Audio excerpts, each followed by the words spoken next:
Hi guys! In this episode of ADK, I am really excited to be reacting to EVERGLOW's new single album, Oh My Girls.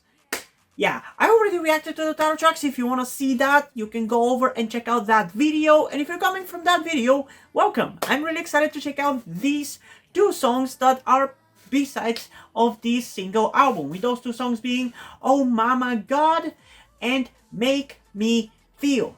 Like I said in my last reaction to EVERGLOW, I don't really expect these songs to be anything less than amazing, or at the very least like great, because EVERGLOW has an insane consistency in the quality of their music. Like you saw even in my reaction to Ghostlight, which is not even like really like your typical EVERGLOW song, in the sense that it's not really made by their production team, but instead it's made by a Western musician.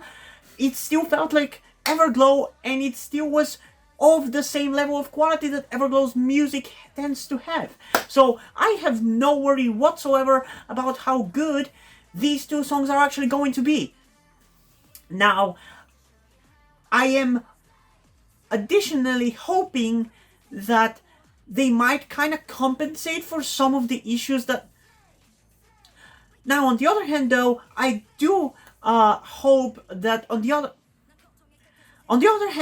I do hope that these two songs manage to kind of compensate for some of my issues that I have with the title track of this album, Slay, because it's been like 10-15 minutes since I reacted to it, and I've watched a bunch of reactions on YouTube, and I've read the opinions on the K-pop subreddit, and I've definitely gotten a clear mind in regards to how I feel about the song. It definitely has some budget issues, the music video, and it definitely feels like a little bit of like an average EVERGLOW song rather than this, I don't know, kind of like trendsetter in a way that their music tends to be, in my opinion. Not really in the sense that, oh, other groups tend to copy EVERGLOW, but it's like every single track that they release is so unique and so EVERGLOW, yet so EVERGLOW. And this one didn't really have that kind of like uniqueness and standoutness that every single other track of theirs has. So in a way, it's kind of their worst track, but it's not by a large margin, because they're still like really, really good. All of their music is really good. So some of those issues hopefully will be kind of compensated by these two songs, at least one of them, because there's also precedent that some of the B-sides would be as good as a title track. Like, remember the La Di Da album? Remember how good La Di Da is? Debatably their best song? Well, Untouchable, I believe, is part of that album. And that is another song that is debatably, objectively their best one. So, you never know. Some of these two songs might be better than the title track. But there's only one way to find out, and that is by getting into it. Before we do, though, as usual, I do want to remind you that I would really appreciate it if you guys could help me out with my transition by donating to my Patreon, Coffee account, or my PayPal, because for those of you who didn't know, I am trans. And by doing so, you also get the ability to demand me to do K-pop reactions, be it to a music video, an album, or a whole group's discography. Whichever one you want to go for is completely up to you. You get that by subscribing to the specific tier that I offer on my Patreon and Coffee account. But yeah, that's all I have to say right now. Let's get into the first song of this single album, that being Oh Mama God, in 3, 2, 1.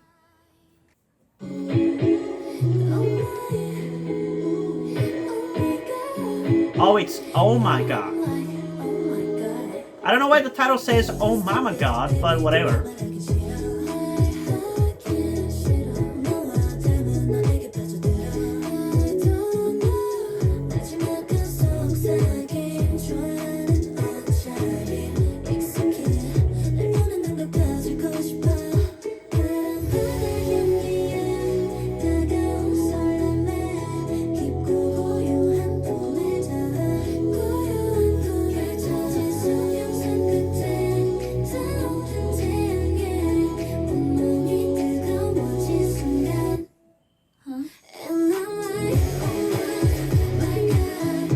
Oh, it's Oh My God. Okay, that makes sense.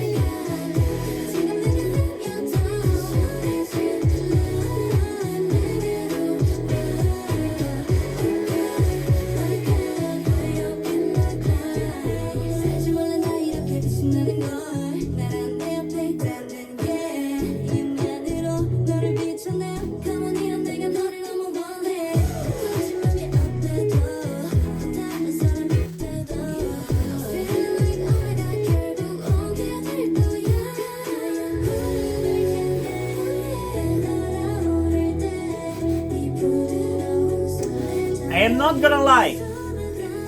Similarly to the title track, this might be one of their weakest B-sides for me.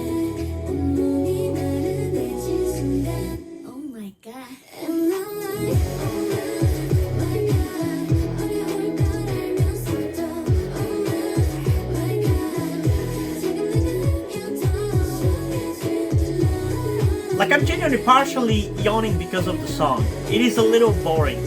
But I'm gonna talk about it more after the reaction.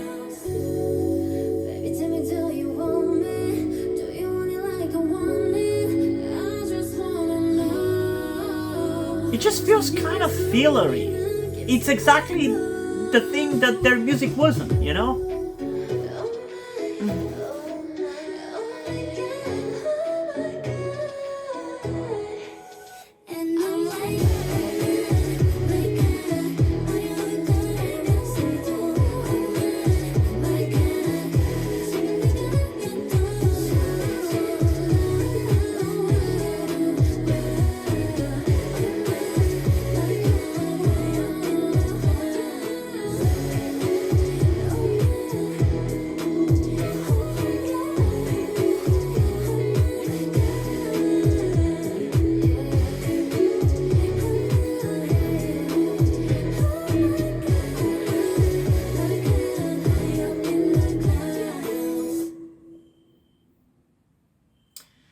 Okay.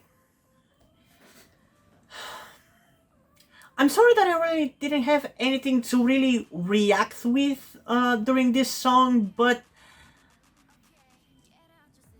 admittedly, I did have high expectations for this song because I love the title track. It's great. It's catchy. I'll listen to it, but I didn't quite feel like it lived up to my expectations of a 20-month hiatus and what that comeback would sound like. It didn't really deliver on that build-up of 20 months of no new releases from them.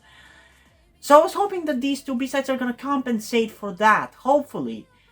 But it really doesn't. You know how I said in this video, and more so in the last video, how Everglow's songs and their discography is so special and so cool because it's so consistently good and high quality and unique and memorable and everything, and how they stand out from the typical K-pop B-side, which feels not necessarily bad, but just kind of boring, bland, and just kind of fillerish. That's what this song was. It was kind of boring, kind of bland, and kind of fillerish. Not bad by any means, but unlike every single other Everglow song, B-sides or otherwise, I have zero interest or urge to listen to this song again. Again, not because it's bad, but because there's just nothing about this song that engages me. Even Ghostlight, which is the English song, managed to engage me more. I'm really starting to get worried, guys. With the title track music video already being kind of lower budgeted, now that people have pointed it out, I can definitely see it. And the 20-month long hiatus and the quality drop in the B-sides, it's already looking good. I don't want them to disband, and I hope to God and Satan that they don't disband. But I'm so annoyed that they broke the streak. They had such a perfect discography. Like, this to me kind of reminds me of the recent comeback of the boy group Psychers, where their title track, like, they still had the same style as their debut song, but their B-sides were kind of softer like this and more typical K-pop B-sides stuff instead of the more unique and memorable and impactful B-sides of their debut album. And in the case of Everglow, similarly, instead of the songs feeling memorable and unique and as if the effort of a title track was put into them, it just feels like a filler K-pop B-side. And I just don't like that. Again, I'm not saying it's a bad song. I'm saying it's kind of forgettable and I don't really care about it. And the only reason why I would listen to it is because it's Everglow, not because it's really good. So, yeah. In terms of a rating, I think I'm gonna go with like still a pretty high score of an 8.2 out of 10 because it's still of a certain level of quality, but I don't have interest whatsoever to listen to this song ever again. Like I said, if I listen to it, it's only gonna be because it's Everglow and no other reason. But yeah, we still have one more song to check out, and hopefully the song Make Me Feel is gonna make me feel good about this comeback. But I mean, I still feel good about the comeback. We got the title track, we also got the other song, the English track Ghostlight.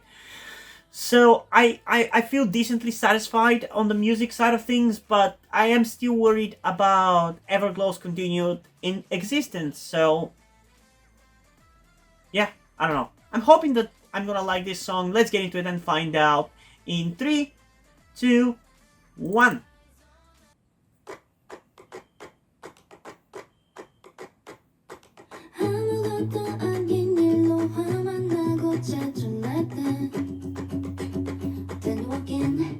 Starting off more promising, far more promising. It's already more memorable.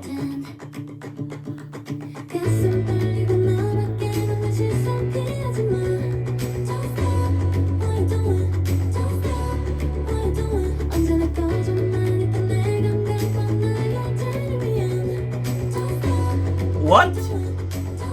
Excuse me?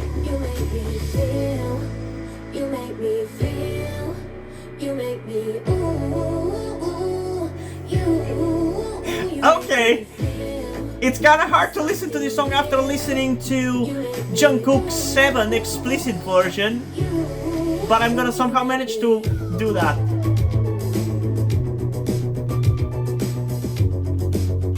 Yeah, this is what I expected. This is actually good. This is like typical Everglow quality. Now this is more like it.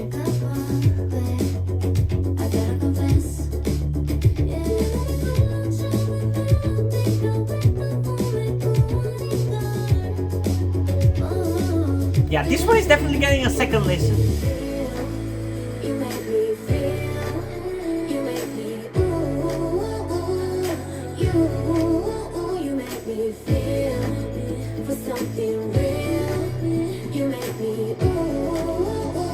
Why didn't we get this kind of depth in the title track though?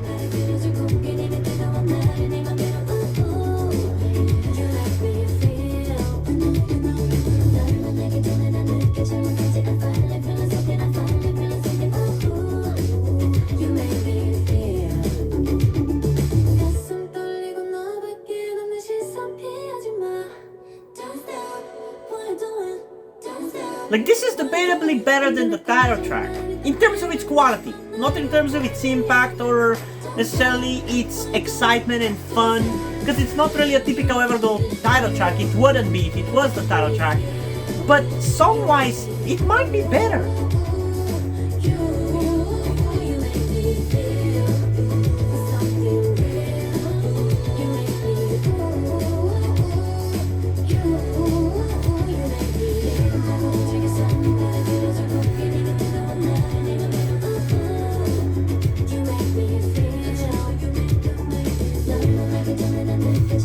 I really like this chorus.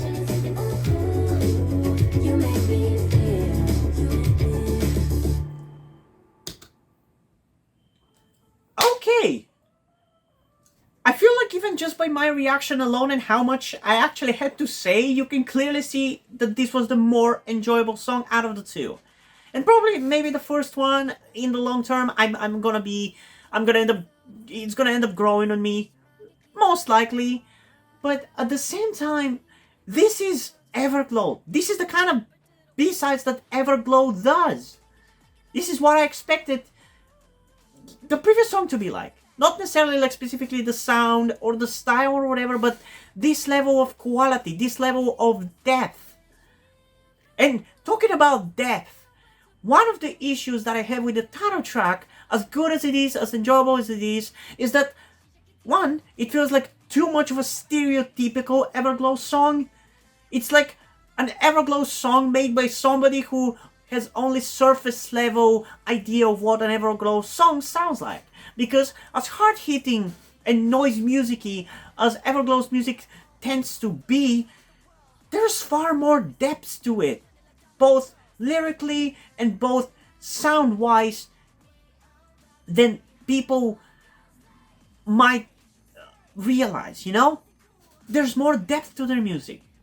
That's why their B-sides are also really, really good, because they feel like they have more depth to them. They're not just bland instrumental with bland singing and rapping and bland lyrics. There's more depth to it. And the issue with the title track is that, yeah, it had the impact, it had the excitement, but it lacked the depth. And that's why I think, debatably, this song is kind of better. Because it has that depth, it has that uniqueness.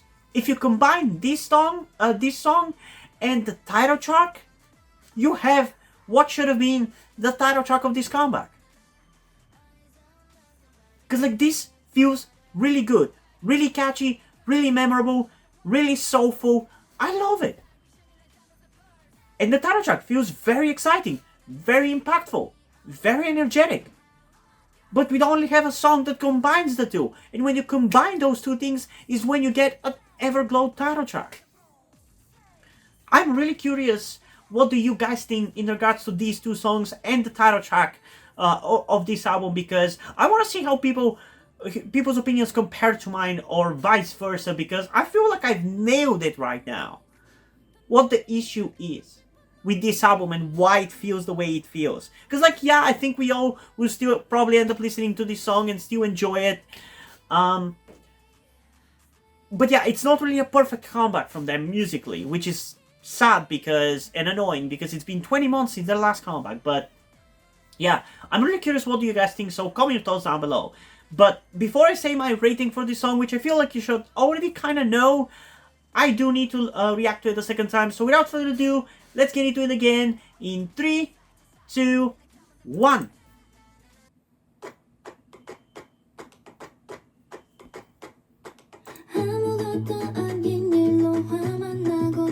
Like right off the bat, you have an interesting hook in the instrumental. You can clearly tell that it's more interesting.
Yeah, I'll definitely be listening to this one.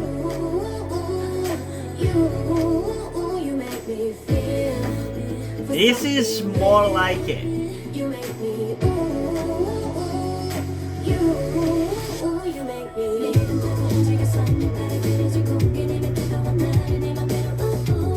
And this is such a good chorus as well. I love it.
Okay. Do I really feel satisfied with this comeback and with these songs? No, really. At the end of the day, I feel like, yeah, this is enjoyable, and it's like what any Everglow title track should aspire to be at the very least. You know, this should be the base level of quality.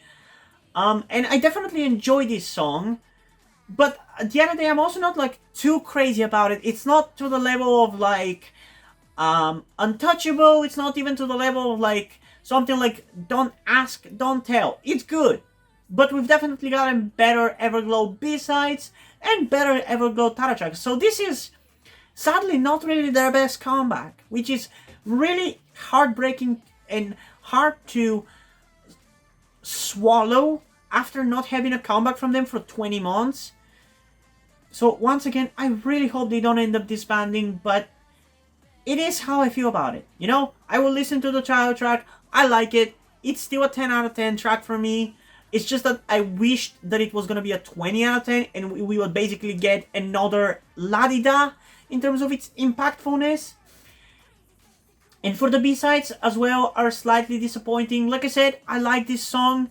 I would give it probably a 9.4 out of 10. I think it's pretty enjoyable. It's up to par with your average Everglow B-side, but it's also not like crazily unique or crazily memorable. It's just better than the other song, and it actually follows the Everglow quality level, you know?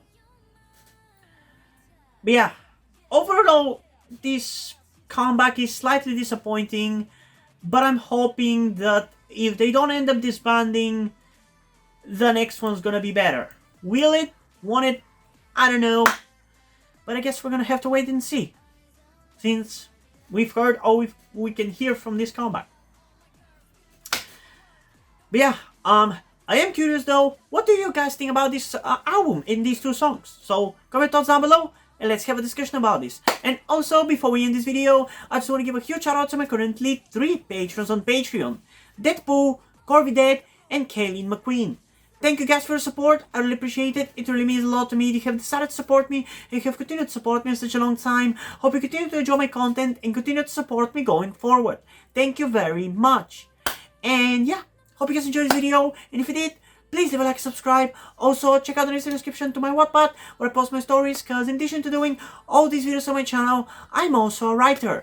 And if you don't enjoy my stories or simply enjoy my videos, you can head over to my Patreon, my Coffee account, and my PayPal, where you can pledge your support and help get the channel going, help support me so I can keep writing the stories you enjoy. But if you don't want to do any of that, that's completely fine. You can still help me out in other ways, like liking this video, subscribing to the channel, and especially sharing this video with somebody who you think might enjoy it. And I think that's pretty much it for this video, so hopefully I'm gonna see you in the next one. Bye!